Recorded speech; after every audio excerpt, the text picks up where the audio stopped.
Сәлеметсіңдер ме, балалар? Бүгін біз сіздермен әліпбиді оқуды бастаймыз.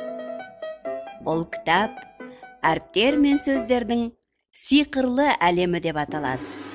Кітап жай кітап емес, сиқырлы кітап.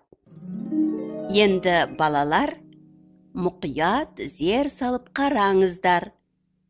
1, 2, 3. Е әрпі. Е әріпі. Емен. Емен.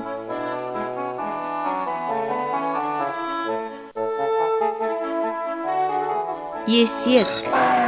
Есек. Егіз. Егіз.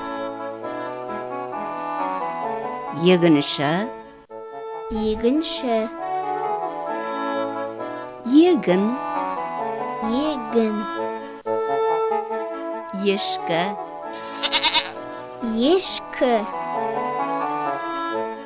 Етікші. Етікші.